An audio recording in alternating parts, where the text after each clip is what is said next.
avez pris le Mac. J'espère que vous allez savoir l'utiliser facilement. Le Mac, c'est donc l'ordinateur qui est vraiment dédié au montage. Il faut te cacher. Voilà.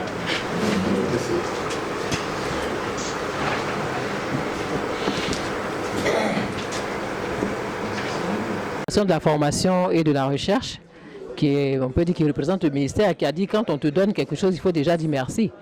Et là, donc, c'est déjà dit merci, parce que ça permet, par exemple, de soulager le budget de l'INFAS de l'achat de ce matériel-là. Ce d'autant plus que l'intervention de l'enseignant a dit, voici du matériel que l'on va utiliser pour faire la formation pédagogique des enseignants. Parce qu'actuellement, il y a une formation pédagogique qui se déroule au sein de l'INFAS pour les formateurs. Et ils vont utiliser ce matériel pour faire le micro-enseignement. On n'aura pas à faire de la location, hein, on a déjà du matériel à la disposition. Donc ça, c'est déjà une joie qui nous anime par rapport à tout ça. Et ce matériel, comme on l'a dit, ça va surtout servir à faire des films pédagogiques, à des étudiants qui, à tout moment, pourront utiliser ces films-là pour regarder, pour apprendre des gestes pratiques, pour apprendre à faire de la communication. Et ça va être aussi disponible sur le terrain de stage, de manière à ce qu'à tout moment, la formation continue se fasse. Donc ça va être une formation continue en permanence qui va leur permettre de renforcer leurs capacités. Donc, nous avons comme projet puisse se réaliser à travers le ministère de la Santé qui met le budget à disposition et puis à travers les partenaires que nous avons. Qui a été créé depuis 1957, qui soutient les solutions africaines pour venir à bout des problèmes africains et qui travaille avec les communautés qui sont impliquées au premier rang. Le renforcement des capacités des ressources humaines en santé est le premier pilier de notre stratégie. C'est ce qui se passe. Et sur ça, nous avons un programme de mise en œuvre du e-learning dans la formation de base.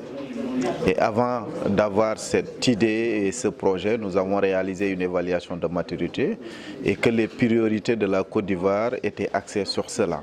C'est à ce titre que nous avons fait toute une phase de préparation en mettant en place la plateforme. Aujourd'hui, nous sommes à la phase de mise en œuvre et que certains écueils sont dans la plateforme e-learning. Pour nous, c'est une phase pilote et que nous avons évalué cette phase pilote pour tirer des leçons apprises et également préparer le passage à l'échelle pour l'ensemble des antennes de l'INFAS. Cela dit, nous sommes conscients qu'aujourd'hui, il est utile d'intégrer la digitalisation dans toute la philosophie et le offrir au système de santé, ces ressources humaines. Pour la question, je suis l'étudiant Bolou Gogo Fernandez. Je suis en licence 2 des sciences obstétricales et infirmières. Je suis le délégué de la promotion des infirmiers. Depuis 2 ans, nous pouvons dire, depuis notre arrivée à l'INFAS, nous avons été encadrés par AMREF. Nous avons reçu des formations dans la forme. Nous-mêmes, nous partons sur la plateforme et nous prenons nos cours en ligne, nous prenons certains exercices en ligne. Et pour nous, cela nous permet encore de renforcer nos capacités et de facilement avoir accès à un certain nombre de formations, d'avoir accès à un certain nombre d'exercices qui nous facilitent en tout cas notre apprentissage. Alors nous sommes satisfaits de ce don général de l'INFAS qui est notre direction de tutelle, qui je pense que c'est dans le bien de nous étudiants, a pris cette initiative de formuler ce projet en vue de mettre l'accent sur la formation, sur la digitalisation surtout de la formation. Et pour ceux qui aussi voudraient encore plus enrichir leur connaissance en matière de la même formation, je pense aussi, et surtout merci à AMREF.